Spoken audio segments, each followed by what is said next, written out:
और इस जलसे में शिरकत हासिल की, शमूलियत हासिल की।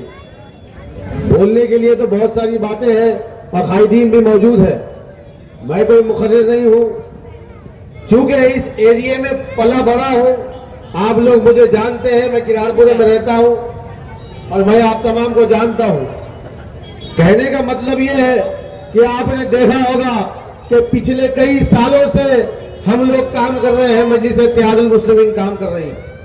आप जिस रोड पर खड़े हैं, आपको पता था कि राजेंद्र दौड़ा जी जो कांग्रेस के एमएलए थे, वो 15 साल में जो काम नहीं कर सके, वो काम हमारे अयूब जागीरदार साहब ने किया। आपने देखा होगा कि राम मंदिर से लेकर रोशन गेट तक जो रोड का काम हुआ, वो इसाक हाजी साहब और वहां के जो दूसरे नगर सेवक थे उन्होंने काम किया। आप लोग देख रहे हैं कि किस तरीके से अल्तमश कॉलोनी में एक हॉस्पिटल अल्हम्दुलिल्लाह मजलिस इत्तेहादुल मुस्लिमीन ने तामीर किया। आपने देखा होगा कि इतनी गलियों का काम हो गए हैं, इतने रोडों के काम हो रहे हैं, ये लाइट का काम किया गया। आप लोग जानते हैं कि किस तरीके से औरंगाबाद के अंदर जब हालात को खराब किया गया, जब हालात को खराब करने की कोशिश की गई, उस वक्त मजलिस इत्तेहादुल मुस्लिमीन के कायदीन आगे बढ़कर काम कर रहे हैं। मैं जानता हूं कि आज तरह तरह के लोग आपके दरमियान में आएंगे और ये कहेंगे कि आप फला को वोट दो, आप फला को वोट दे दो, आप अपने भाई को वोट दे दो, आप अपने चचा को वोट दे दो। आज हमारे जो वक्त जो गुजरा, हमारे साथ कौन खड़ा था, हमारे तरक्याती काम में कौन खड़ा था, यहाँ पर अस्पताल का काम कौन खड़ा था, जो आपके सामने ये जो राम मंदिर का मामला पेश आया। राम मंदिर के मामले में कई बहुत से लीडरों के घर राम मंदिर के इतने करीब थे कि आवाज दे तो उनके घर तक आवाज आती थी, मगर वो लोग नहीं आए, वो लोग नहीं आए। मगर इम्तियाज जलील साहब वहां से गाड़ी पर बैठकर यहां आए और वो जो हालात खराब करने की कोशिश की जा रही थी मंसूबाबंद तरीके से, उसको किस तरीके से रोका गया आप सबने देखा। मैं ये नहीं कहता हूं कि हमारा जो नुकसान हुआ, बल्कि इसके अंदर होता तो यह था कि पूरे मुल्क के हालात खराब हो जाते। सोची समझी साजिश तो यह थी कि पूरे शहर के हालात को खराब कर दिया जाए। सोची समझी साजिश तो यह थी कि तमाम बच्चों को जेलों में भर दिया जाए। जो बुजुर्ग हमारे दरमियान में मौजूद हैं, वो जानते हैं इस बात को, इस बात की गहराइयों को जानते हैं, इस बात की सच्चाइयों को जानते हैं कि क्या होता, क्योंकि इन्होंने वो हालात को देखा है। जो मेरी तरह 30-25 साल के हैं, उन्होंने नहीं देखा ये हालात, लेकिन हमारे बुजुर्गों ने गुजरात के मामलात में देखा, मुंबई के मामलात में देखा। मैं और दूसरी मिसाल आपको लेता हूं कि शाहगंज के मामले के अंदर, शाहगंज के मामले की शुरुआत कहां हुई? मुंडे में हुई, पानी के मसले को लेकर। आग कहां लगाएगी? शाहगंज की दुकानों के अंदर। मेरे भाई, पूरे मुल्क हिंदुस्तान में आप जाकर देखो किस तरीके से वहां के दुकान मुसलमानों के जलाते हैं। तो एक एक महीने तक और 6-6 महीने तक कोई मुस्लिम लीडर वहां नहीं जाता। आज जितने खड़े हैं, इनसे तो सवाल तो करो आप कि कहां थे तुम राम मंदिर के मामले में, कहां थे तुम शाहगंज के मामले के अंदर, तुम कहां थे? आज तुमको हर मुस्लिम खयानत को इल्जाम लगाने की बात कर रहे हैं, उस वक्त आप लोग कहां थे? कहिए आप उनसे सवाल, पूछिए आप उनसे सवाल, आप उनको ये सवाल करिए कि उस वक्त तुम कहां थे जब मेरा बच्चा परेशान था। मैं बड़े फख्र के साथ कहता हूं कि मेरा कायद इम्तियाज जलील साहब रोड पर खड़ा था। मैं दूसरी मिसाल, एक तीसरी मिसाल देकर चंद जुमलों में अपनी बात को खत्म कर दूंगा। जब बच्चों को अरेस्ट करने का मामला आया, मैं बड़ी जिम्मेदारी के साथ कहता हूं कि सिटी चौक पुलिस स्टेशन के सामने अगर कोई शख्स बांडी डालकर बैठा था, उसका नाम इम्तियाज जलील था। वो खायद था जो तुम्हारे लिए रोड पर बैठा था और ये दर्जन दल्लल अपने घर में चूल्हे अपन कर बैठे थे। इनसे सवाल करो आप। इतना मर्द बन के फिरते हैं ना वो लोग, इतना मर्द बन के फिरते हैं ना, तो अपनी मर्दानगी बताने का वक्त तो था ना तुम्हारे पास, वक्त तो था ना। आज बड़े बुलंदबान दावे कर रहे हैं, आज बहुत बड़े बड़े दावे कर रहे हैं। मुझे जिम्मेदारी मुझे जिम्मेदारी इम्तियाज जलील साहब ने आदर्श बैंक घोटाले की दी। उससे पहले मैं एक बात कहना चाहता हूं, एक बात आप लोग साफ तौर से समझ जाइए कि इम्तियाज जलील साहब के सामने अगर कोई है तो वह अतुल सावे है। भारतीय जनता पार्टी की सीधी लड़ाई इम्तियाज जलील साहब से, बीच में किसी की लड़ाई नहीं है, क्योंकि बीच के जितने उम्मीदवार हैं वो लोग इम्तियाज जलील साहब को हराना चाहते हैं और इम्तियाज जलील साहब भारतीय जनता पार्टी को हराना चाहते हैं। तो मेरे भाई, आप लोग ये बात समझ लीजिए कि इम्तियाज जलील साहब वो ये वाहिद शख्स है जो अतुल सावे को हरा सकते हैं।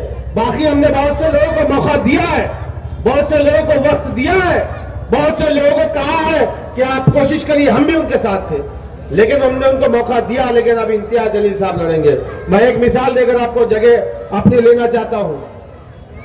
अतुल सावे साहब यकीनन ये एरिया मुस्लिम इलाके का है, लेकिन इन वीडियो के जरिए, इन मीडिया के जरिए आप तक मैं मैसेज पहुंचाना चाहता हूं। अतुल सावे साहब, क्या आपको मराठा समाज से एलर्जी है?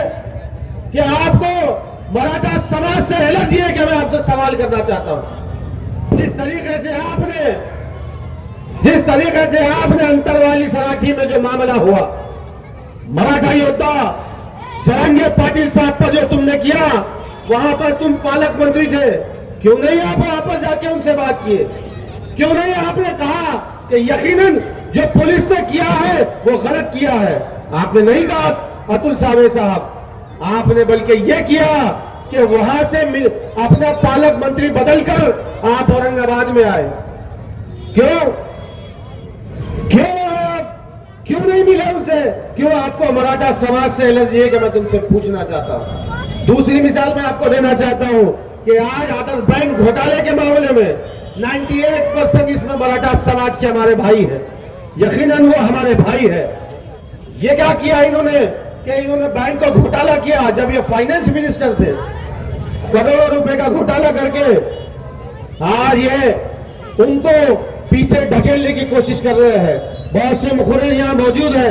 मैं अपनी बात को समेटते हुए बस एक बात आपको ये जरूर कहना चाहूंगा कि अगर कोई कह रहा है कि फला को वोट दो, कोई मुंबई से, दिल्ली से, आगरा से अगर आ रहा है, आने दीजिए, मगर आकर वो जिसकी तारीख में बात कर रहा है तो उसके बारे में आपको सोचना पड़ेगा कि हमारे दुख और तकलीफ में वो आ रहा है या नहीं आ रहा, हमारे परेशानियों में वो आ रहा है या नहीं आ रहा है, हमारे शहर में हालात खराब हो रहे हैं उसके लिए आ रहा है या नहीं आ रहा है। जिस तरीके से आज जो माहौल है उसमें आपको समझने की जरूरत है कि आज वक्त और हालात का तकाजा ये है कि एक मुस्लिम क़यादत को गिराने के लिए तमाम के तमाम लग चुके हैं।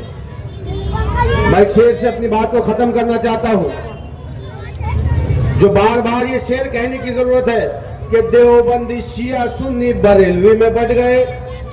ये शेर मैं बार बार इसलिए कहता हूं, इसकी गहराइयों को समझो आप, इसकी बुनियाद को समझो आप, और बहुत बड़ा मैसेज है इसके अंदर कि देवबंदी शिया सुन्नी बरेलवी में बढ़ गए अपने मसलकों से, देवबंदी शिया सुन्नी बरेलवी में बढ़ गए अपने मकसदों से, इसीलिए हट गए। अपनी मस्जिदें हैं, अपने पीर हैं, सरकशों में जंग खाए, सारे टूटे तीर हैं, सैकड़ों खुदा है जिनके एक जगह खड़े हैं, एक खुदा वाले सारे बिखरे हुए।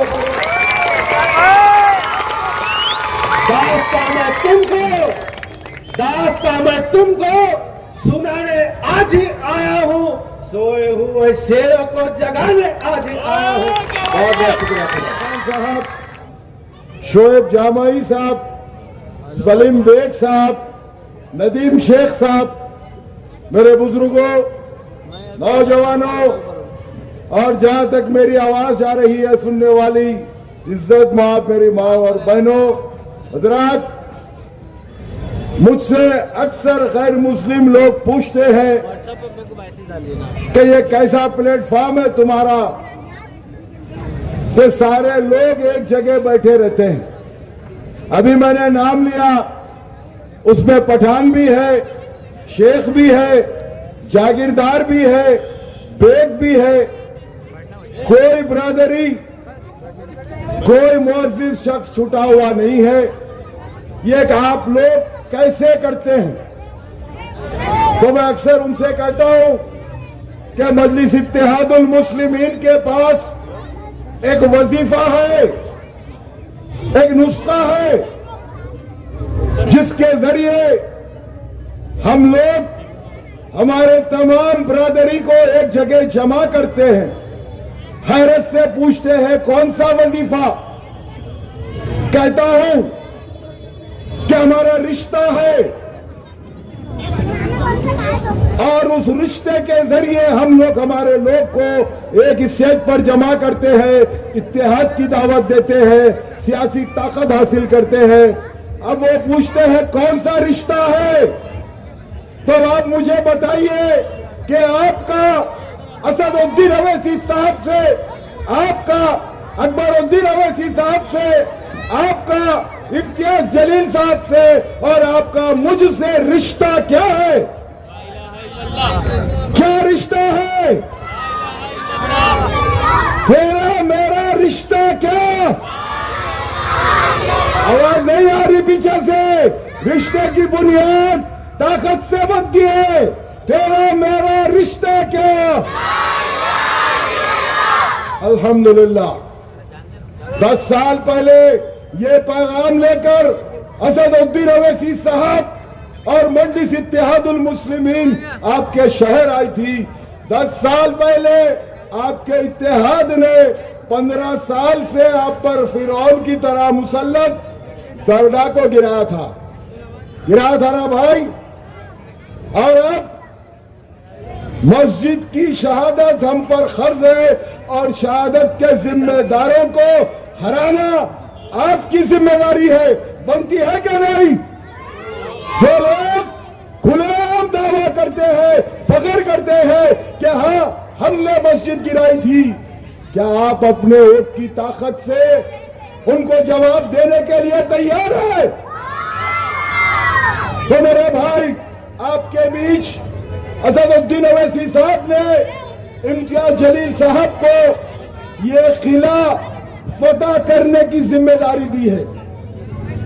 आप जानते हैं 2 मरतबा से इस हल्के से आपकी मोहब्बत और चाहत ने 14 और 19 में जिस शख्स को इज्जत और चाहत बख्शी थी, जिस शख्स को मोहब्बत की तरह सर पर बिठाया था, जिस शख्स को खायद कहा था, लेकिन ये किला फतह नहीं हो सका उनके हाथ में।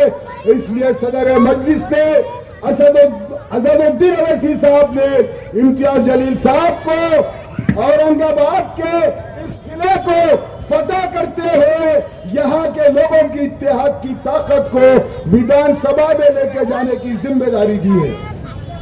मेरे भाई, ये आपका इत्तेहाद है, आपकी मोहब्बत है, आपकी चाहत है कि जो शख्स को कारपोरेशन में 200 वोट मिलते हैं उन्हें आप 70-70 हजार वोट दे देते हैं, लेकिन कामयाबी, इज्जत और जिल्लत ये अल्लाह के हाथ में है। जिनके नसीब में कामयाबी ना हो वो कोई भी बैनर से कामयाब नहीं हो सकता, ये आप लोग जानते हैं। मैं एक फर्क आपको बताकर अपनी जगह ले लूंगा। आप जानते हैं इम्तियाज जलील साहब ने जब पार्लियामेंट का इंतखाब लड़ा था, उनकी कामयाबी के लिए हरम पाक में दुआएं हुई थी ना। और हमारे पास से डॉक्टर साहब ने जो 2 बार चुनाव लड़ा, मुझे यहां से लोगों ने फोन कर बताया, उनके पास काम करने वालों ने बताया, साहब 3-3 दिन के मजलूम एहतिकाफ बैठकर बद्दुआ देते हैं, वो कामयाब नहीं हो सकते। तो मेरे भाई, फैसला इंतहाई आसान है।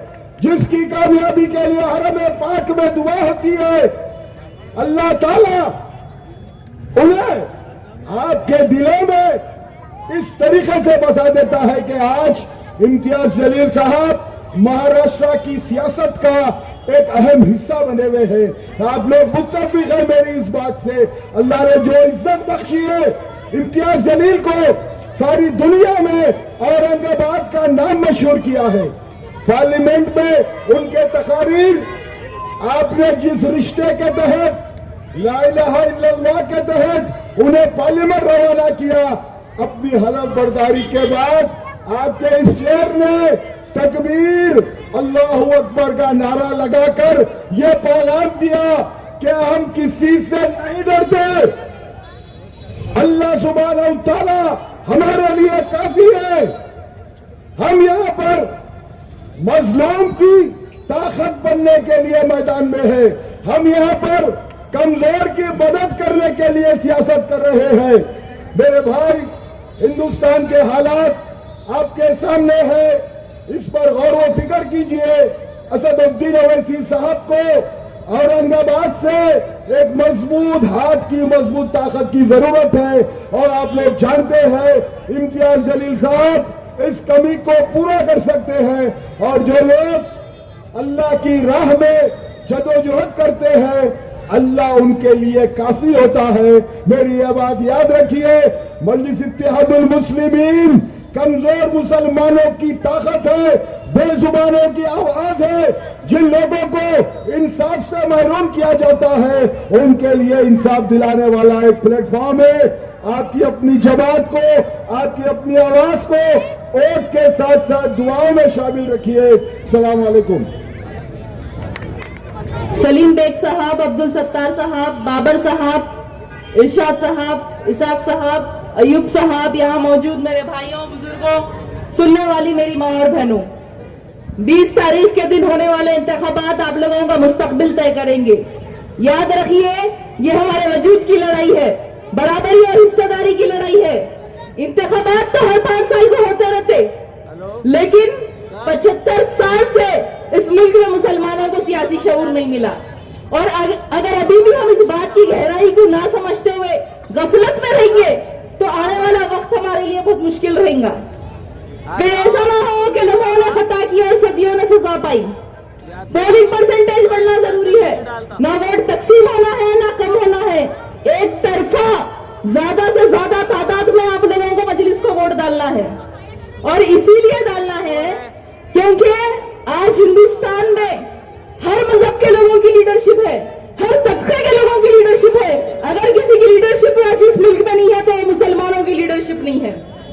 तो हमें बायसियत उम्मत मुत्तहिद होकर अपने वोटों का इस्तेमाल करके अपना हक अदा करना होगा और हमें जालिमों को जवाब देना होगा। एक वाकया है, सल्लल्लाहु अलैहि वसल्लम की ऊंटनी को मारने वाले सिर्फ 4 लोग थे, लेकिन सजा जो है पूरी कौम पाई क्योंकि वो खामोश थे। तो जुल्म के खिलाफ खामोश बैठना भी जो है एक जुल्म है। तो हमें ये जुल्म का जवाब जो है अपने वोटों से देना है। अब जो है अगर आप जुल्म के खिलाफ खामोश रहेंगे तो जुल्म आपके ऊपर भी होगा, अगला नंबर आपका रहेगा। और अगर आप अपनी क़यादत को मजबूत करेंगे तो इंशाल्लाह तब्दीली आएंगी।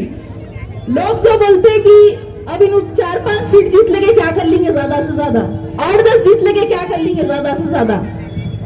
लोग बोलते तेलंगाना में इनके सिर्फ 7 MLA है, क्या कर लिए। तेलंगाना में सिर्फ हमारे 7 MLA है ना भाई। तो तेलंगाना में, महाराष्ट्र में 1 करोड़ 30 लाख मुसलमानों की आबादी है और माइनॉरिटी बजट कितना है, 950 करोड़। तेलंगाना में सिर्फ 50 लाख मुसलमानों की आबादी और वहां पे हमारा माइनॉरिटी बजट 3000 करोड़। ये है क़यादत की ताकत। तेलंगाना हुकूमत ने मजलिस की नुमाइंदगी पर सीए के खिलाफ रेजोल्यूशन पास किया था। ये है क़यादत की ताकत। मजलिस की नुमाइंदगी पर तेलंगाना हुकूमत ने शादी मुबारक स्कीम का आगाज किया था। उसके जरिए जो है ना बच्चियों की शादी होने पे 1,16,000 रुपए दिए जाते। ये है क़यादत की ताकत। वहां पे मजलिस के द्वारा खोले गए असरा हॉस्पिटल और ओवैसी हॉस्पिटल में पूरे खवातीन की फ्री डिलीवरी होती है, हर खवातीन की फ्री डिलीवरी। ये है क़यादत की ताकत। और वहां पे अगर जब सैलाब आया था, जब लॉकडाउन था, कोविड था, हजारों लोगों को जो है अकबरुद्दीन ओवैसी साहब रोटी, कपड़े, मकान, गाड़ी दुकान, हर चीज से जो है मदद करते। ये है क़यादत की ताकत। मजलिस की नुमाइंदगी पर तेलंगाना में 250 माइनॉरिटी स्कूल्स खोले गए, 250, जिसमें 50,000 माइनॉरिटी बच्चों को फ्री तालीम मिल रही। ये है क़यादत की ताकत। वहां पे ओवैसी स्कूल्स में 20,000 बच्चे फ्री तालीम हासिल कर रहे। ये है क़यादत की ताकत। और हिंदुस्तान में कहीं भी गुस्ताख रसूल को सजा नहीं मिली, लेकिन तेलंगाना में गुस्ताख रसूल 3 महीने जेल में था। ये है क़यादत की ताकत। और 10 साल से जब से मजलिस यहाँ आई है, हम तब्दीली ला रहे हैं और इंशाल्लाह तब्दीली और भी आएंगी अगर यहाँ पे हमारी क़यादत मजबूत होंगी। तो आप लोग बस मुत्तहिद होकर जो है अपने वोटों का इस्तेमाल करिए। और यहाँ के जो मीर सादिक, मीर जाफर है, मुनाफिक है, उन लोगों को साइड में रख दो। वो इलेक्शन जीतने के लिए नहीं लड़ रहे, सिर्फ मजलिस को हराने के लिए लड़ रहे, अपनी अना के लिए लड़ रहे। और उनको वोट डालना मतलब महायुति को वोट डालना मतलब बीजेपी का साथ देना, बीजेपी को जिताना। और एक वीडियो आई थी, पैसे देके जो है वोट खरीद रहे लोग, वोट डाले बोल रहे। कितने वोट खरीद सकते ज्यादा से ज्यादा पैसों से? पैसे लेके इन लोगों को जो है आवाम वोट डालेंगी ना, दिल से तो नहीं डालती। दिल से आवाम डालती वोट मजलिस को। दिलों पे चाहने वाली जमात का नाम मजलिस इत्तेहादुल मुस्लिमीन है। याद रखिए 20 तारीख के दिन सिर्फ पतंग पतंग पतंग, बाकी सब खत्म खत्म खत्म।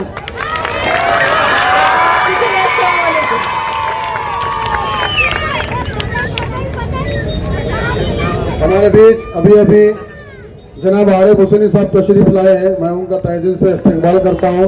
मैं इसके बाद हैदराबाद से आए हुए अब्दुल सत्तार साहब से गुजारिश करूँगा कि मुख्तसर अंदाज में अपने ख्यालात का इज़हार करें। हाजी दस्तगीर साहब, हमारे सौदागर साहब, जितने भी लोग वापिस आए, मैं मेरी तरफ से और मेरे महल्ले वालों की तरफ से आपका इस्तकबाल करता हूँ। मजलिस इत्तेहादुल मुस्लिमीन के अर्दिल अजीज उम्मीदवार जनाब इम्तियाज जलील साहब, यहाँ पर बैठे हुए मोहल्ले के सभी बुजुर्ग, नौजवान साथियों, अस्सलाम वालेकुम रहमतुल्लाहि व बरकातुहू। मुझे पता है कि आप लोग क्या सुनना चाहते हैं। ये नारा तकबीर। मैं आप लोगों का ज्यादा वक्त नहीं लूंगा, लेकिन मैं आपके मोहल्ले का बच्चा होने के ताल्लुक से, आपका बेटा होने के नाते मेरा फर्ज बनता है कि मैं आपसे वोट की भीख मांगू। और वोट की भीख मैं मेरे लिए नहीं मालूम मांगूंगा, मैं वोट की भीख आपसे इत्तेहाद के लिए मांगूंगा। मैं वोट की भीख इम्तियाज जलील के लिए नहीं मांगूंगा, मैं वोट की भीख मेरी जमात और मेरा सदर असदुद्दीन अवैसी के लिए आपसे वोट की भीख मांगूंगा। हम लोग बिछड़ गए हैं, हमें गुमराह किया जा रहा है। आप लोग देख रहे हैं ये किरालपुरा परिसर के अंदर, इस किरालपुरा परिसर को एक वक्त में लोग यहां आने से डरा करते थे, यहां तक कि यहां पर पुलिस भी आने से डरा करती थी। लेकिन अल्लाह रब्बुल इज्जत का बड़ा एहसान है कि आज इस मोहल्ले का नाम लोग गुरूर और फख्र से लिया करते हैं। आपको बताते हुए बड़ी खुशी होती है कि सबसे ज्यादा हज करने वाले लोग, सबसे ज्यादा हाजी लोग इस किरालपुरा परिसर में रहते हैं। सबसे ज्यादा उम्रा करने वाले लोग इस किरालपुरा परिसर में रहते हैं। यहाँ तक कि सबसे ज्यादा औरंगाबाद शहर के अंदर अगर ज़कात दी जाती है तो इस किरालपुरा से दी जाती है। तो मैं इम्तियाज जलील साहब को एक बात बताना चाहता हूं कि आप बेफिक्र रहिए। इस मोहल्ले के नौजवानों से, इस मोहल्ले के बुजुर्गों से, ये लोग गाने बजाने वालों के किसी के भी बहकावे में नहीं आ सकते। हमने यहाँ पर इत्तेहाद हमेशा से पैदा किया। यहाँ पर कांग्रेस का सेकुलर माहौल हुआ करता था एक जमाने में, लेकिन इस किरारपुरा के नौजवानों ने और बुजुर्गों ने उन ढोगी सेकुलर कांग्रेस को दफनाने का काम किया। आज मजलिस इत्तेहादुल मुस्लिमीन आपके बीच में है। मजलिस इत्तेहादुल मुस्लिमीन को वोट क्यों करना चाहिए? क्योंकि हमारा इस महाराष्ट्र का, इस औरंगाबाद शहर का मुसलमान, जो औरंगाबाद शहर की तारीख यह है, जो औरंगजेब रहमतुल्लाह अलैह के सीने में बसता है औरंगाबाद, इस औरंगाबाद से जमीन में औरंगजेब रहमतुल्लाह अलैह बसते हैं। और इस औरंगाबाद से इत्तेहाद 2014 में पैदा हुआ था, क्योंकि हम लोग, हमारी जमात और हमारा एक कायद जनाब बैरिस्टर असदुद्दीन अवैसी साहब है। हम कभी दूसरे को कायद नहीं मान सकते। बाबरी मस्जिद की जिम्मेदारी लेने वाली शिवसेना को हम अपना कायद नहीं मान सकते। नरेंद्र मोदी की बीजेपी को हम अपना कायद नहीं मान सकते। मुजफ्फरनगर के दंगे करवाने वाली समाजवादी को हम अपना कायद नहीं मान सकते। कांग्रेस की सरकार में टाटा पोटा लगाकर मुस्लिम नौजवानों को जेल में डालने वाली कांग्रेस के हम कायद नहीं बन सकते। हम उनके गुलाम नहीं बन सकते। हम गुलाम उनके बनेंगे जो हुजूर पाक सल्लल्लाहु अलैहि वसल्लम के खिलाफ अगर कोई गुस्ताखी करता है और उसके खिलाफ कोई आवाज अगर बुलंद करता है तो हम उसको अपना कायद मानेंगे। हम इन झूठों को अपना कायद नहीं मानेंगे। आप लोग तो देख रहे हैं कि कैसे कैसे लोग अपनी अपनी किस्मत को आजमा रहे हैं। मैं आप लोगों का ज्यादा वक्त नहीं लूंगा, लेकिन आप लोगों को बताना जरूरी है। अभी हमारे पास एक प्रोग्राम हुआ था, आपने फोटोज देखे होंगे। हजारों की तादाद में मस्तूरात को यहां पर लाया गया, रोड पे बिठाया गया। उसमें हमारी माँ बहनें, हिंदू समाज की सबकी माँ बहनों को यहां पर रोड पे बिठाया गया। तकरीबन 5000 की तादाद में महिला को पैसे देकर यहां बुलाया गया। अगर एक लेडीज को अगर 500 रुपए पकड़े तो जब तुम एक सभा के लिए 25 लाख रुपए खर्च कर रहे हो तो मुझे नहीं लगता कि आप अपनी मेहनत की कमाई को ऐसे जाया करोगे। आप लोगों को खुल के बताने की जरूरत नहीं है। आप लोग जानते हैं, आप लोग पढ़े लिखे हैं, यहां पर नौजवान मौजूद है, सोशल मीडिया का जमाना है। आप लोग जानते हैं कि इनकी दुकानें कैसी चल रही है, बीजेपी की तरफ से इनको कैसे टप्पों में पैसे मिल रहे हैं। नौजवान आजकल तो इतने होशियार हो गए हैं, किसको कितना टप्पा आया, इम्तिहान में 10 मिनट के बाद में मैसेज आता कि भाई उसको इतने का टप्पा आ गया, अजीत भाई उसको इतने का टप्पा आ गया। अरे भाई, मेरा आपसे एक ही बोलना है कि तुम टप्पे लो, उससे हमको कुछ लेना देना नहीं है, लेकिन तुम्हारे थोड़े से मफाद के लिए इस उम्मत को रुसवा मत करो। पहले हम खासदारगी की रुसवाई से बाहर नहीं निकले। नौजवान उस दिन को आज भी तकलीफ से देखते हैं कि जब पोलिंग बूथ से इम्तियाज जलील साहब अपनी आंखों को झुकाकर वहां से निकल रहे थे और दूसरी तरफ से जय भवानी जय शिवाजी के नारे लग रहे थे। मैं तो यह सोच कर गया था कि वहां पे नारे तकबीर अल्लाहू अकबर का नारा लगेगा, लेकिन मेरे आंखों में आंसू थे। इम्तियाज जलील का छोटा लड़का मुझसे लिपट कर रो रहा था और कह रहा था, वाजिद भाई कि अपन कहां कम पड़ गए। मैंने कहा कि बेटा तू छोटा है, अभी दुनिया बहुत बड़ी है। इंशाअल्लाह हम इम्तियाज जलील को कामयाब करेंगे और इंशाअल्लाह एमएलए बनाकर इस औरंगाबाद से जरूर भेजेंगे। मैं आप लोगों को एक बात बताना चाहता हूं कि जितने लोग अपक्ष खड़े हैं, अगर इन लोगों ने 100 वोट भी हमारे खराब किए, ये जो लड़ाई है आमने सामने की लड़ाई है, ये असदुद्दीन अवैसी और नरेंद्र मोदी की लड़ाई है, ये अतुल सावे और इम्तियाज जलील की लड़ाई है। ये एक तरफ पतंग और एक तरफ बीजेपी का कमल है। ये हमारी दोनों की लड़ाई है। अगर इस लड़ाई में हम जरा सा भी चूक गए, एक और इधर का उधर किया, फिर से हमें नजरें झुकाकर उस पोलिंग बूथ से वापस आना पड़ेगा। लेकिन मुझे औरंगाबाद शहर के और इसके पूरा परिसर के नौजवानों में पूरा यकीन है कि इंशाअल्लाह इस बार 23 तारीख को वहां से मैं तुम्हारा भाई इम्तियाज जलील के साथ नारा तकबीर अल्लाहू अकबर का नारा लेकर बाहर निकलूंगा इंशाअल्लाह। पर आप लोगों का ज्यादा वक्त नहीं लूंगा, इम्तियाज साहब को काफी टाइम अपने को देना है।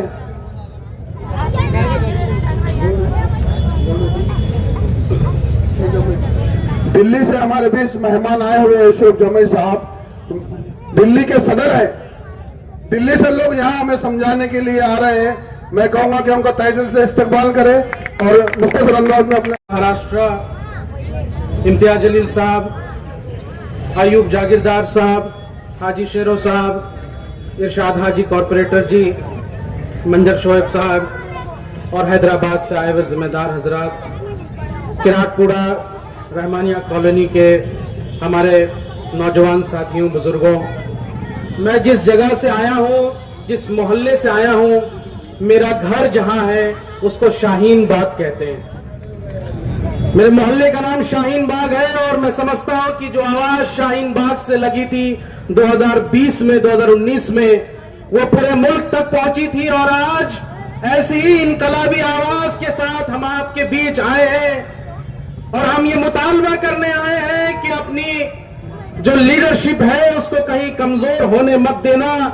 आपके बीच में बहुत सारे लोग रंग बदल बदल के आएंगे। ये वो लोग हैं जो मुजफ्फरनगर दंगों के जिम्मेदार हैं। ये वो लोग हैं जब मुजफ्फरनगर का दंगा हो रहा था तो उस वक्त अखिलेश यादव की सरकार थी।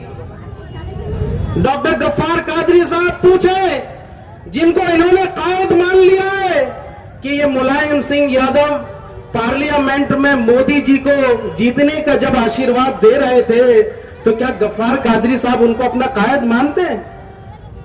ये किनसे सौदा करके आए? ये इंडिया अलायंस की बात करते हैं। इंडिया अलायंस ने इनको 2 सीटें दी थी, 2। ये अलायंस तोड़ के इन्होंने एमआईएम के खिलाफ कैंडिडेट खड़े किए हैं सिर्फ और सिर्फ इसलिए कि मजलिस को ये कामयाब होने नहीं देना चाहते, एमआईएम को ये आगे बढ़ने नहीं देना चाहते। तो कान खोलकर सुन लीजिए आजमी साहब, ओ आजमी साहब, जब आपको महाराष्ट्र के सदन में मार पड़ी थी तो बचाने वाला कोई इंडिया अलायंस के लोग नहीं थे।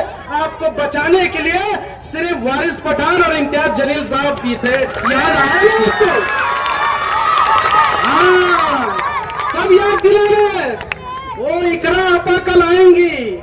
इकरा आपा को मुसलमानों ने वोट दिया उत्तर प्रदेश से, लेकिन आज तक संसद में उन्होंने मुसलमानों को कोई आवाज नहीं उठाई, कोई आवाज नहीं उठाई। यही इकरा आपा कल आपके बीच में आएगी तो पूछना उनसे कि शोएब जमई बोल के गए हैं कि इकरा आपा, आप चुनाव जीतने से पहले दिल्ली में बीजेपी के साथ क्या डील करने आई थी?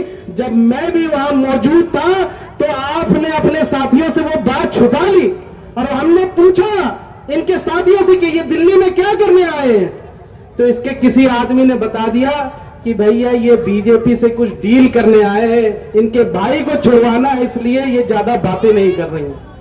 अगर मुझे खोलने की बात, एक्सपोज करने की बात आएगी तो मैं इनको पूरा एक्सपोज कर दूंगा। ये वही समाजवादी पार्टी है जब सीए एनआरसी के हमारे नौजवानों के सीओ पर गोलियां चल रही थी उत्तर प्रदेश में, तो अखिलेश यादव बिल में छुप गए थे। अखिलेश यादव के जुबान से एक आवाज नहीं निकली थी। बताओ, तुम क्या उत्तर प्रदेश के मुसलमानों का हाल देख रहे हो और हैदराबाद के मुसलमानों का हाल देखो। तुमको क्या चाहिए? उत्तर प्रदेश जैसा हाल चाहिए या हैदराबाद जैसा यहां से मजबूत लीडरशिप चाहिए? बताओ, हैदराबाद जैसा मजबूत लीडरशिप चाहिए।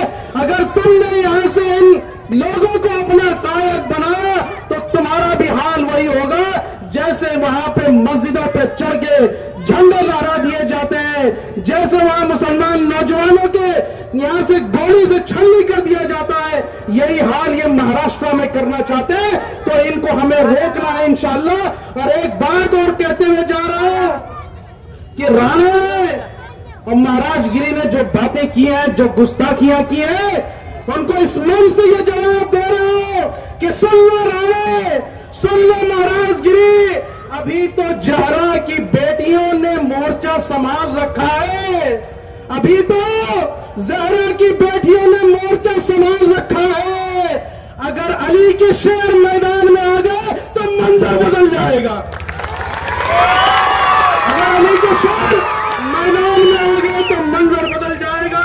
इसलिए साथियों, कुछ नहीं, याद रखना, बस 20 तारीख को 6 नंबर बटन पतंग के निशान पे आपका वोट जाना है और अपनी मजलिस को कामयाब करो। बताओ, हाथ उठा के मजलिस को कामयाब करोगे? कामयाब करोगे? कामयाब करोगे? ओम कमाल जिंदाबाद, जिंदाबाद, जिंदाबाद। सलाम अस्सलाम वालेकुम व रहमतुल्लाहि व बरकातहू। अली जनाब शेर महाराष्ट्र, साबिक मेंबर ऑफ पार्लियामेंट और होने वाले MLA अली जनाब इम्तियाज जलील साहब, हमारे पूरे MIM के कॉरपोरेटर, हमारे हैदराबाद से आए हुए मेहमान, दिल्ली से आए हुए मेहमान और स्टेज पर तशरीफ फरमा किराड़पुरे के सब लोग और हाजिरान जलसा, मिल्लत इस्लामिया का दरकिशा मुस्तकबिल मेरे नौजवान साथियों, काबिल ताज़ीम बुजुर्गों, अस्सलाम वालेकुम। अल्हम्दुलिल्लाह, अल्लाह रब्बुल इज्जत का बड़ा करम और एहसान है कि इस इलेक्शन के बहाने गुफ्तगू करने का मौका मिला। मेरी तबीयत नासाज थी, लेकिन रहा भी नहीं गया कि मेरे कायद यहाँ पर आ रहे हैं और मैं गैर हाजिर रहूं, इसलिए आपके बीच में हाजिर हुआ हूँ। मैं सिर्फ 2 बातें और 2 शेर कहकर आपसे इजाजत चाहूंगा कि यही है, स्टेज लगा था अब्दुल गफ्फार कादरी साहब, इन्होंने कहा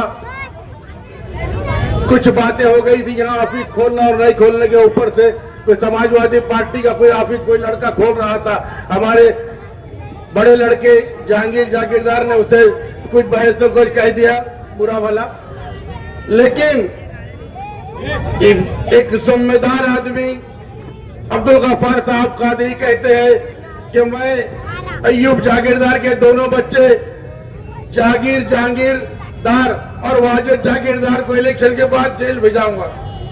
तो मैं खुले अल्फाज में कहना चाहता हूं कि डॉक्टर अब्दुल गफ्फार कादरी साहब, जेल जाना भी नबियों की सुन्नत है और ये शेर के बच्चे जेल जाने से डरते नहीं।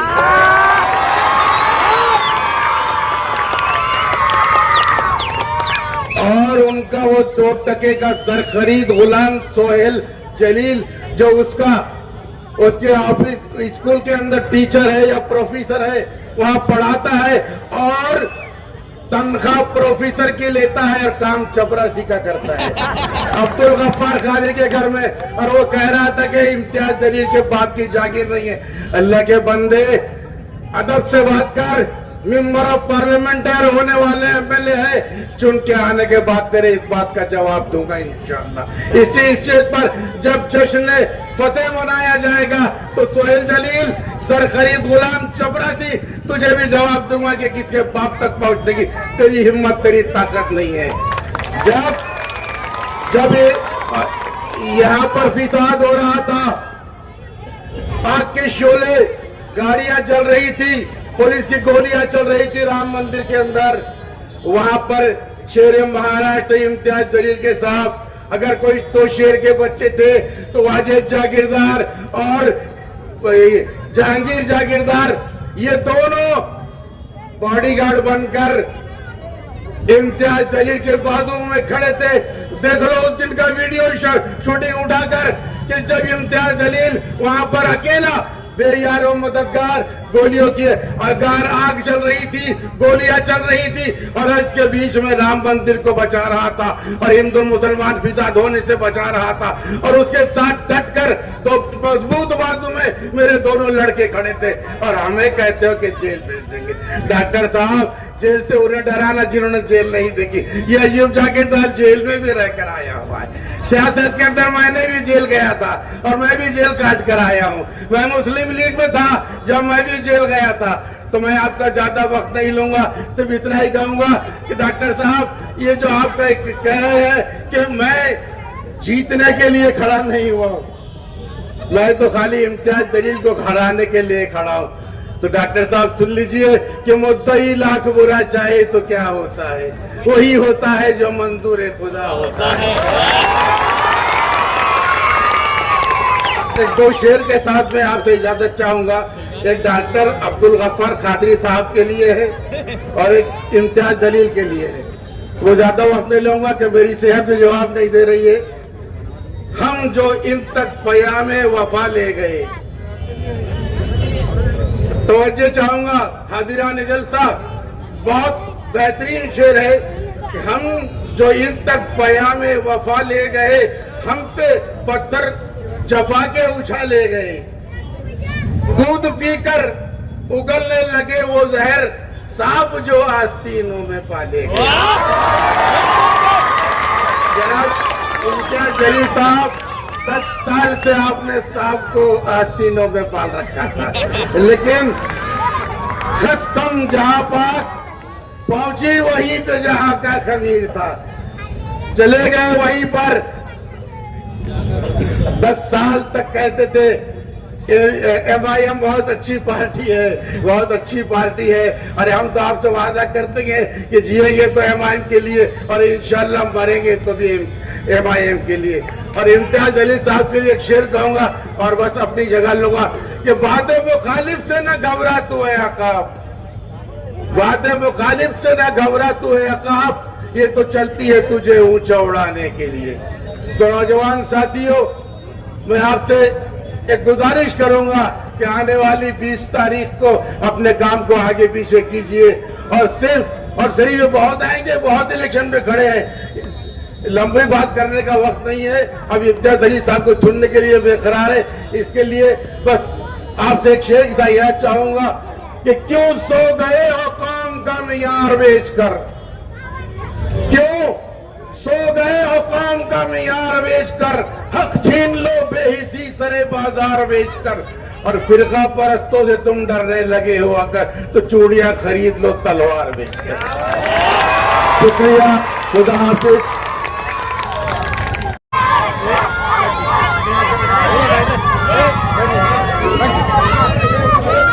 अस्सलाम वालेकुम वरहमतुल्लाहि वबरकातुहू।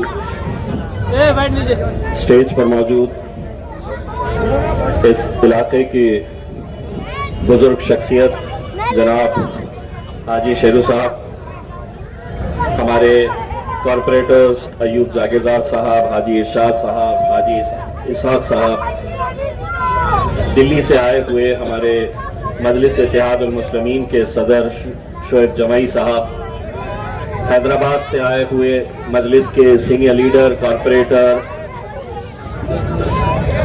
जनाब सलीम बेग साहब, आपके कानों की बालियां बहुत अच्छी लग रही है।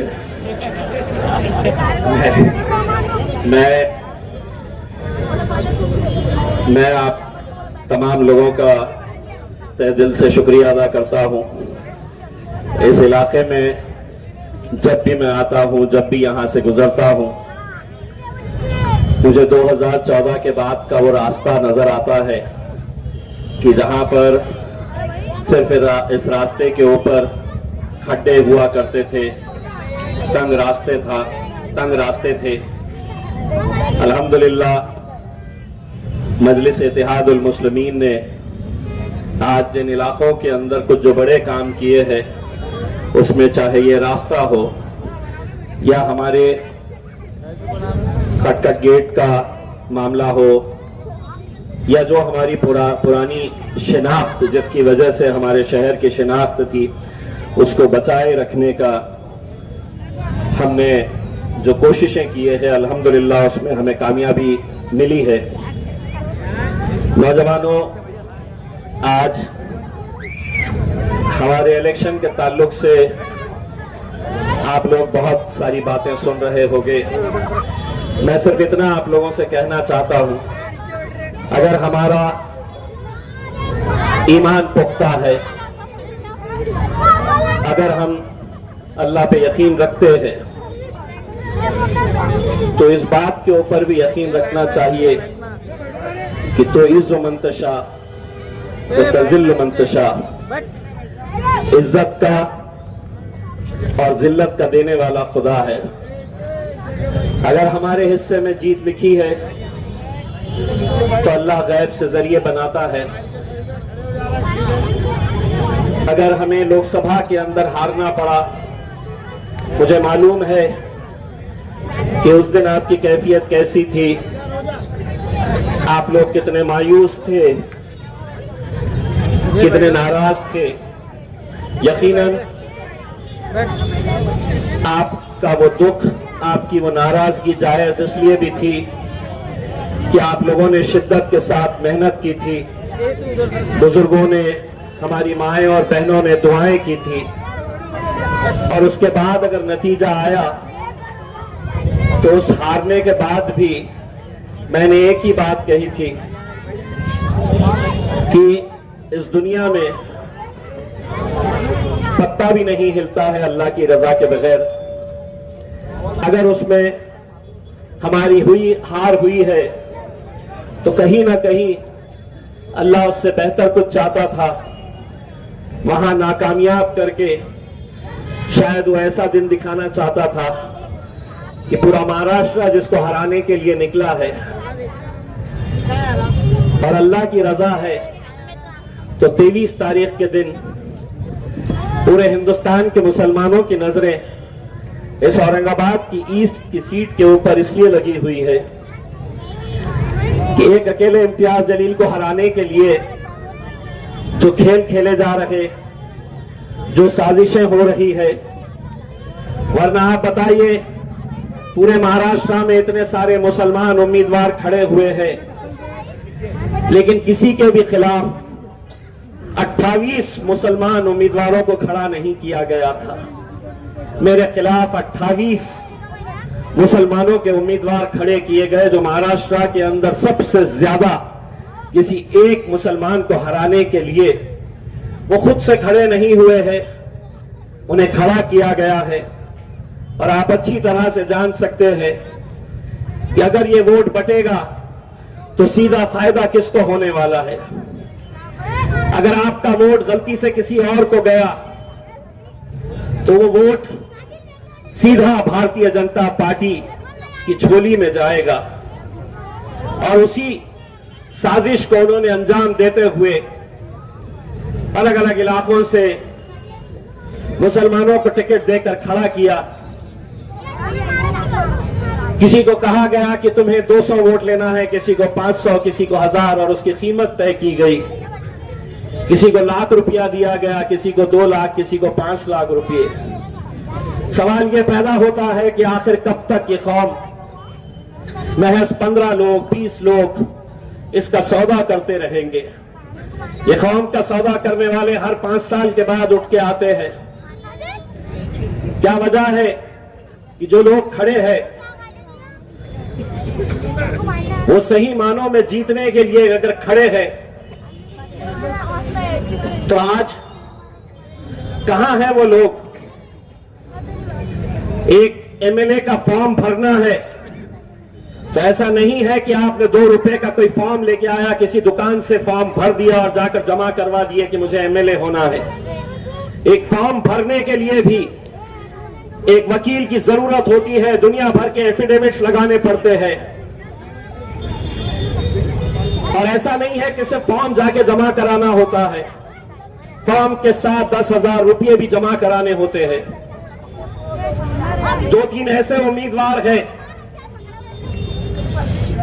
कि जिनकी माली हालत ऐसी नहीं है। उनसे मिलने के बाद मुझे यह एहसास हुआ कि ये दिन में अगर मेहनत करते होंगे तो रात में इनका चूल्हा जलता है। लेकिन ये भी 10,000 रुपये कहां से लेकर आए हैं ये इलेक्शन लड़ने के लिए। आप अच्छी तरह से समझ चुके होंगे ये साजिशों को। मेरा सिर्फ यही कहना है, मैंने लोकसभा में भी यही कहा था, अगर कोई बेहतर उम्मीदवार है जो पढ़ा लिखा है, जो तुम्हारे मुद्दे ऐवानों के अंदर उठा सकता है, जो हुकूमत से आंख में आंखें डालकर सवाल कर सकता है, आप उसको चुनिए, लेकिन अगर हम बढ़ गए तो हम खत्म हो जाएंगे। हमारा वजूद वैसे ही खत्म हो चुका है। आज लोकसभा के अंदर कम से कम 2019 में इस कौम ने पूरी ताकत लगाई, हमारे दलित भाइयों ने हमारा साथ दिया, तो पूरे महाराष्ट्र से इकलौता एक मुस्लिम एमपी वहां पर ऐवान के अंदर लोकसभा के अंदर गया। 2024 के अंदर हम कोशिशें करने के बावजूद भी ये जीत हमें नसीब नहीं हुई। आज कैसी कैसी रुकावटों का सामना करना पड़ रहा है। लोग इंतजार में हैं हमें टूटा हुआ देखे, और हम हैं कि सहते सहते पत्थर के हो गए। हर रोज एक नई बात सामने आती है। लड़े तो किस किस से लड़े। जालना रोड पर 2 होर्डिंग्स क्या लगा दिए हमने। भारतीय जनता पार्टी के लोग, जहां पर हमारी होर्डिंग लगी थी वहां जाकर जबरदस्ती जिसने एनओसी दिया, पुलिस की परमिशन है, बाज़ाब्ता फीस भरी गई, लेकिन उस पर दबाव डालकर वो होर्डिंग्स वहां से निकाली गई। जब ये बात शाम में मेरे पास आई तो मैं औरंगाबाद के पुलिस कमिश्नर को फोन करके ये बताया हूं कि इलेक्शन अगर लड़ना है तो हम इलेक्शन को इलेक्शन की तरह लड़ने के लिए तैयार है।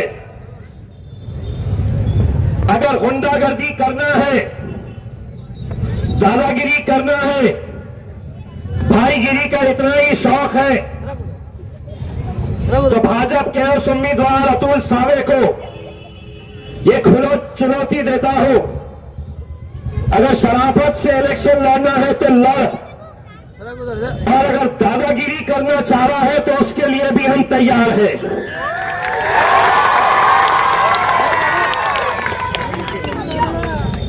मैंने पुलिस कमिश्नर को साफ कहा, अगर कानून के तहत एनओसी हमने हासिल किए, हमने फीस दिए हैं, पुलिस की परमिशन ली गई, तो कैसे हमारे होर्डिंग्स निकाले जाते हैं। मैं स्टेज पर बैठा तो मुझे एक मीडिया वाले का फोन आया कि आपका एक मीडिया के लिए स्टेटमेंट चाहिए। मैंने कहा क्या हुआ? तो बोले असद साहब की सभा शोरापुर में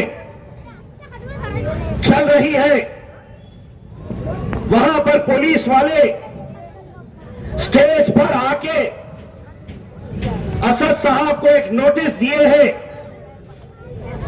कि यहां पर आपने किसी तरह का ऐसा कोई भाषण नहीं देना जिसकी वजह से समाजों में तेढ़ निर्माण हो।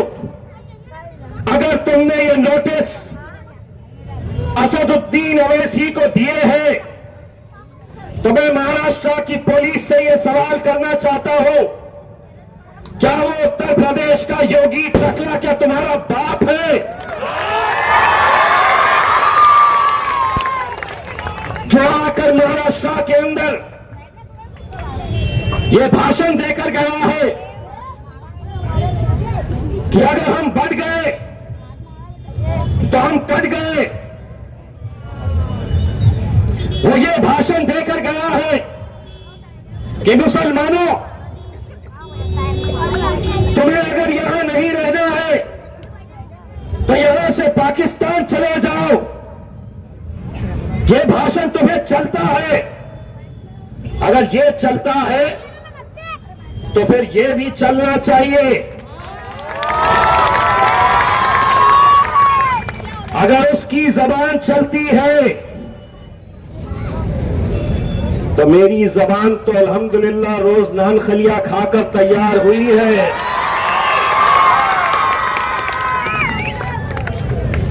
तुम मुझे अगर रोकोगे तो मैं भी तुम्हें साफ कह देता हूं, योगी को और तेरे जैसे जितने भी होंगे, ये मुल्क तेरे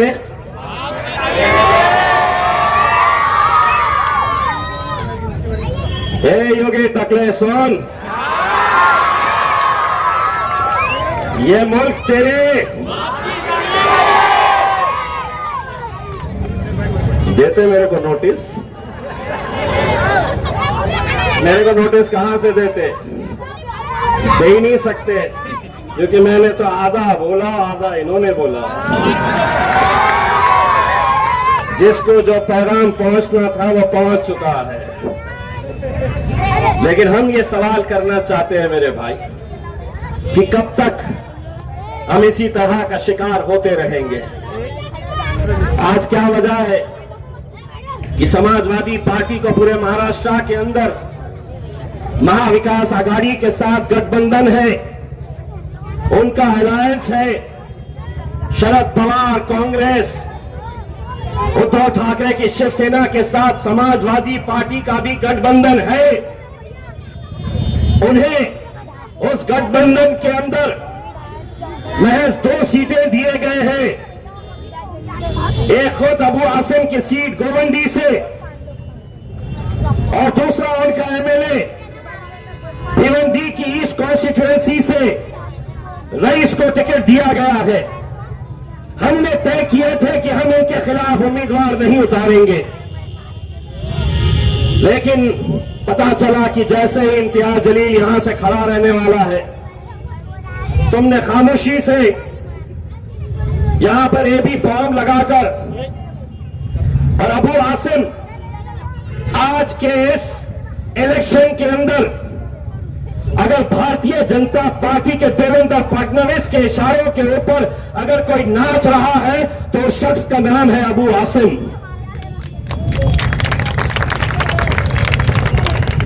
मुफ्ती इस्माइल साहब मालेगांव के हमारे एमएलए, उनके खिलाफ उम्मीदवार किसने खड़ा किया? तो अबू आसिम ने। दुनिया में फारूक शाह हमारे एमएलए, उनके खिलाफ समाजवादी पार्टी ने अपना उम्मीदवार खड़ा किया, सिर्फ इस इरादे से कि भारतीय जनता पार्टी को यहां पर हम फायदा पहुंचा सके। बाइकल्ला में मेरा वारिस पठान वहां से जीत कर आया था, वहां अबू आसिम ने, क्योंकि सीधा फायदा भारतीय जनता पार्टी को होने वाला है। और यहां पे भी आसिम भाई, कुछ शहर ऐसे हो गए हैं कि जहां जितनी भी ताकत लगा ले, कुछ भी कर ले, इलेक्शन के दिन ये जो नौजवान है, ये जो बुजुर्ग है, ये सुबह उठते हैं और ना जाने ऐसा खुदावंद का क्या करिश्मा हो जाता है। अल्हम्दुलिल्लाह, जब वो पोलिंग बूथ के ऊपर जाते हैं तो खुद ब खुद उनका हाथ जो है वो पतंग के ऊपर पड़ जाता है। वरना ऐसे ही अकेले लड़के, एक तरफ 3 पार्टियों का गठबंधन था, भाजपा, एकनाथ शिंदे, अजीत पवार तीनों, दूसरी तरफ शरद पवार, कांग्रेस और उद्धव ठाकरे। मजलिस तो अकेले लड़ी थी, लेकिन अल्हम्दुलिल्लाह अकेले लड़ने के बाद भी 3.5 लाख वोट इसी आवाम की बदौलत अब हमको मिले थे। मेरे भाइयों, मैं तहे दिल से शुक्रिया अदा करता हूं। अगले दो दिन कल एक जना आ रहा है। कौन आ रहा है पता है? भाई और बहनों,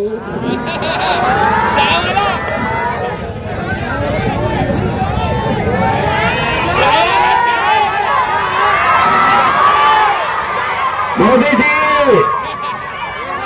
अभी आए नहीं हो, तुमको खुली चुनौती दे रहा हूं। किरारपुरे में जलसा लो और इतनी पब्लिक जमा करके दिखा दो तो मान जाऊंगा कि तुम मुल्क के वजीर आजम है करके। और मोदी जी, तुमको चैलेंज कर रहा हूं, ये जो जलसे में आए हैं ना, ये मजलिस के दीवाने हैं। 200, 300, 500 रुपए वाले नहीं है जो कल तुम्हारी सभा में देखने को मिलने वाले हैं।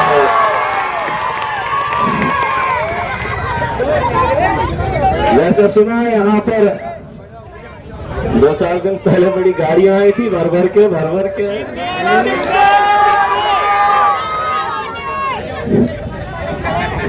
हमारे भी पट्टे बड़े शाने हैं, उनको मालूम है पतंग उड़ाना है तो मांझा तो लगेगा ही। चलने दो, मैं भी हूं साथ में। बस आप लोगों से मेरी सिर्फ इतनी इल्तिजा है मेरे भाइयों, मुसलमानों के लिए इससे बदतर और क्या बात हो सकती है। हाजी साहब, हम मुसलमानों के लिए इससे ज्यादा और क्या हो सकता है कि जो हमारे लिए हमारी जान से ज्यादा अजीम है। हमारा वजूद, हमारी पहचान, हमारी शिनाख्त जिसकी वजह से है आज हमारे नबी करीम सल्लल्लाहु अलैहि वसल्लम के खिलाफ खुलेआम गुस्ताखी हो रही है और कोई बोलने के लिए तैयार नहीं है। मुझे फख्र है मेरे नौजवानों पर, मुझे फख्र है कि अल्हम्दुलिल्लाह हमने एक आवाज क्या लगाई, लब्बैक कहकर हजारों की तादाद के अंदर लोग मुंबई तक हमारे साथ चले। हम सिर्फ एक पैगाम उस हुकूमत को देना चाह रहे थे, हम सिर्फ एक पैगाम उस एकनाथ शिंदे साहब को देना चाह रहे थे जिन्होंने उस रामगिरी को बाजू बिठाकर कहा था, या राज्यामध्ये तुझ्या केशालाही आम्ही हाथ लावू देणार नाही। इस राज्य के अंदर तुम्हारे बाल को भी धक्का लगने नहीं देंगे। ये एकनाथ शिंदे ने उस गुस्ताख रसूल को अपने बाजू बिठाकर कहा था। ये अलग बात है कि वो जो महाराज है जिसको ये कहा गया था कि तेरे बाल को भी धक्का नहीं लगने देंगे, मैंने उसकी फोटो गौर से देखा तो पता चला पहले से ही टकला है, बाल ही नहीं है, सर पे बाल ही नहीं है। हम ऐसा कुरेद को देख लेते हैं एकदम, अल्लाह टकले को कहां से इसका बाल को धक्का लगेगा। लेकिन हम मुंबई तक अगर गए थे तो एक पैगाम देने के लिए गए थे कि ये कौम जो है ये कोई मुर्दार कौम नहीं है, हम भी जिंदा कौम है, हम भी रास्ते पे आ सकते हैं, हम भी जमहूरी तर्ज के ऊपर हमारी आवाज बुलंद कर सकते हैं, हम हर चीज बर्दाश्त कर सकते हैं, लेकिन हमारे आका हमारे नबी करीम सल्लल्लाहु अलैहि वसल्लम के खिलाफ हम एक शब्द भी गुस्ताखी का बर्दाश्त नहीं करेंगे। ये पैगाम देने के लिए हम गए थे। मेरे भाइयों, मुझे मालूम है ये इलेक्शन में कैसे कैसे हथकंडे अपनाए जाते हैं। कुछ दिन पहले नारेगांव एक गरीब बस्ती है, वहां पर 2 लड़के रात में घरों पर जा रहे थे। ये साजिश आपके मोहल्ले में भी हो सकती है, ये षड्यंत्र, ये खेल, ये पैसों का नंगा नाच आपके इलाके में भी ऐसा खेला जा सकता है। वो बच्चे जाकर गरीबों के घर से इलेक्शन कार्ड ले रहे थे, आधार कार्ड जमा कर रहे थे। इलेक्शन से एक रात पहले उनके घरों पर जाकर जिन जिन के भी इलेक्शन कार्ड लिए गए हैं उनके उंगली के ऊपर स्याही लगाई जाएगी और यह बताया जाएगा कि तुम्हें अब इलेक्शन में जाने की जरूरत नहीं है, तुम्हारा वोट पड़ चुका है। उस इलेक्शन कार्ड के बदले में, उस आधार कार्ड के बदले में कीमत तय की जाएगी कि 300 रुपये किसको देना है, 500 किसको देना है, हराम की दौलत जिनके पास ज्यादा है तो 600-700 रुपये। नौजवानों, मैं तुमसे ही अपील कर रहा हूं, आज 13 तारीख हो गई है, महज 1 हफ्ता हमारे पास है। ये सारे खेल खेले जाने वाले हैं, ये सारी साजिशें होने वाली है। अगर कोई गलती से भी तुम्हारे मोहल्ले में कार्ड जमा करने के लिए आया तो क्या करोगे?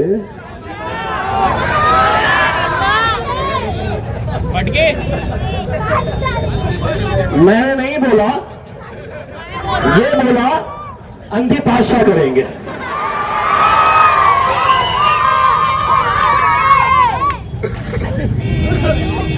मेरे को जो बोलना है ना, मैं आधा बोल देता हूँ, आधा आवाम मेरा हिसाब कर देती है, और ये घंटा लेके बैठे रहते हैं कि आप क्या बोलता है, आप क्या बोलता है करके। मुझे सब समझ में आता है, वरना हमने पहले जो आया बोल देते थे। रात में पुलिस वाले बोलते थे कि आपके ऊपर ये केस, भड़काऊ भाषण दिया आपने। अब हम भड़काऊ कुछ नहीं देते, आधा हम करते, आधा ये कर देते हैं, हो जाता अपना काम जितना भी करना पड़ा है। तो आप लोगों की यह जिम्मेदारी है मेरे भाइयों कि आप लोग ये इलेक्शन को बहुत ही संजीदगी से लेने की जरूरत है। मैं ये इसलिए भी कह रहा हूं कि जब हम लोकसभा का इलेक्शन हारे तो मैंने उस दिन मेरे नौजवानों की दीवानगी को मैंने देखा। मेरे सामने ये जो बुजुर्ग लोग बैठे हैं, ऐसे ऐसे बुजुर्गों को मेरे घर के पास खड़े हुए थरथरा रहे हैं। हम हार के आ गए, हम उस दिन हार गए थे, लेकिन सिर्फ हिम्मत दिलाने के लिए ये बुजुर्ग घर पे आए, थरथराते हुए, आंसू टपक रहे और मुझे हिम्मत दिला रहे थे कि अल्लाह की मसलियत है। मैंने कितनी अपनी माओं और बहनों को इलेक्शन से 1 रात पहले ये फोन करके मुझे बता रहे थे कि हम आज तुम्हारे लिए रोजा रखे हैं, कितनी मन्नतें मांगे थे। मैं हसूल के एक छोटे से बच्चे का किस्सा आपको सुनाना चाहता हूं कि इलेक्शन से 1 रात पहले सुबह काउंटिंग होनी है, तो वो छोटा सा बच्चा एक छोटी सी प्लास्टिक की थैली के अंदर, हरा रंग उस प्लास्टिक की थैली के अंदर रखा, एक छोटा सा मजलिस का झंडा अपने तकिए के नीचे रखा और अपनी मां से कहा कि अम्मा सुबह मुझे जल्दी उठा देना, मुझे इम्तियाज जलील का जीतने का जश्न मनाना है। आप तसव्वुर करिएगा, जब उसके बाप ने मुझसे ये कहा कि जब उसको ये पता चला था कि इम्तियाज जलील अब जीता नहीं है, इम्तियाज जलील हार गया है, तो वो जिस तरीके से रो रहा था, आप सोचिए ये छोटे छोटे बच्चों का हमारा रिश्ता क्या है। कहीं ना कहीं ये भी मोबाइल के ऊपर देखते हैं कि कौन लड़ रहा है, कौन बोल रहा है। जीत कर तो बहुत सारे लोग आ जाएंगे, लेकिन आज अगर इतनी सारी साजिशें मेरे खिलाफ हो रही है तो वो इसलिए हो रही है कि ना तो देवेंद्र फडणवीस चाहता है, ना एकनाथ शिंदे चाहता है, ना अजीत पवार चाहता है, ना तो ठाकरे चाहता है, ना शरद पवार, ना समाजवादी, कोई नहीं चाहते हैं कि उस ऐवान के अंदर हुकूमत से आंख में आंख डालकर सवाल करने वाला कोई एमएलए वहां तक पहुंचे। वरना बोलने के लिए तो कितने सारे एमपीज हैं हिंदुस्तान के पार्लियामेंट के अंदर, कितने सारे एमपीज हैं, लेकिन बोलता कौन है, लड़ता कौन है? एक ही आवाज है पार्लियामेंट के अंदर, और वो है मेरे खायद बैरिस्टर असदुद्दीन ओवैसी की। आज जब असद साहब का मैं वो बयान सुनता हूं कि मेरा बाजू इम्तियाज जलील मेरे साथ में पार्लियामेंट के अंदर नहीं है, तो मुझे बड़ा अफसोस होता है। शायद अल्लाह ने ये फैसला लिया हो कि महाराष्ट्र की विधानसभा के अंदर हम लोग जाए, मैं तमाम उलमाए किराम से, तमाम उलमाए दीन से यह अपील करना चाहूंगा, आप हमारे सरों का ताज हैं, हम आपकी इज्जत करते हैं, एहतराम करते हैं, लेकिन अब इलेक्शन को सिर्फ राजनीति का एक हिस्सा ना समझते हुए हमारे दीन के, हमारे मजहब के फैसले बड़े अफसोस के साथ ये कहना पड़ रहा है कि इन ऐवानों के अंदर लिए जा रहे हैं। यूनिफॉर्म सिविल कोड अगर लाती है तो मुसलमान सर पर टोपी पहनेगा या नहीं पहनेगा, उतारी रखेगा या नहीं रखेगा, मस्जिदों से लाउडस्पीकर रहेंगे या उतारे जाएंगे, हमारी बच्चियां हिजाब पहनेगी या नहीं पहनेगी, ये कानून वहां पर अगर बनेगा तो आपके लिए लड़ने वाला कौन है? कौन है आपके लिए आवाज उठाने वाला? क्या आपने ये देखा नहीं कि जिन उलमाए किराम ने यह हुक्म दिया था कि हमें इंडिया अलायंस को वोट करना है, हमने भी तारीफ किए थे, लेकिन बदले में हमें क्या मिला? तो कोल्हापुर के पास गाजापुर के एक गांव के अंदर मुसलमानों के घरों में घुस घुस कर जिस तरीके से उन्हें मारपीट की गई, विधान परिषद का जब इलेक्शन आया तो किसी एक को भी वहां पर विधान परिषद के अंदर भेजा नहीं गया। लोकसभा के अंदर 48 लोकसभा की सीटें हैं, लेकिन एक भी मुसलमान को टिकट नहीं दिया गया, और एकलौता एक जो था उसको हराने के लिए पूरी ताकतें जुट गई थी।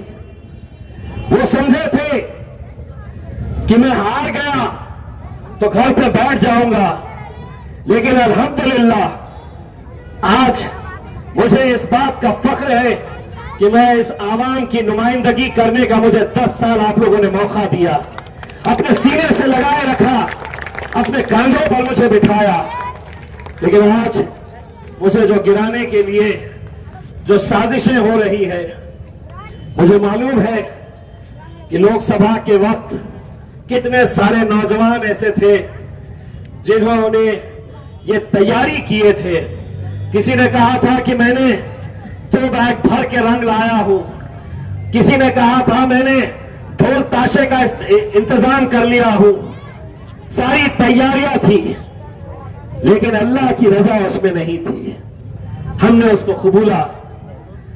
अब जो रंग आपके पास रखा हुआ है, हम उम्मीद करते हैं कि 23 तारीख के दिन आप उस रंग का इस्तेमाल करने का हमें मौका मिलेगा।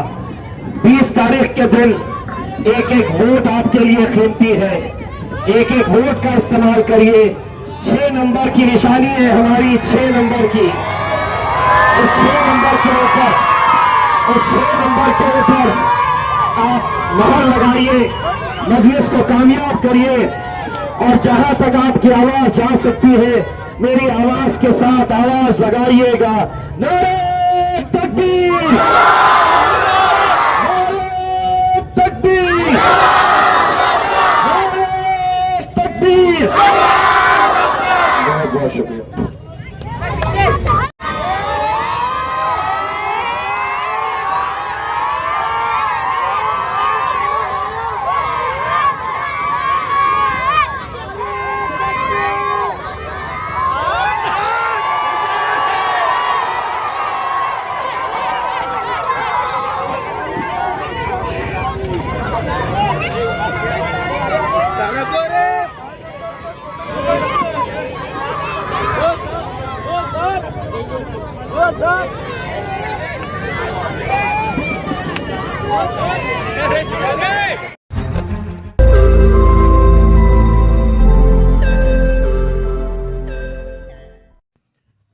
रोज नई खबरों को देखने के लिए हमारे औरंगाबाद समाचार चैनल को सब्सक्राइब कीजिए और नोटिफिकेशन पाने के लिए हमारे बेल आइकन को दबाइए ताकि हर खबर की नोटिफिकेशन आपको मिलती रहे।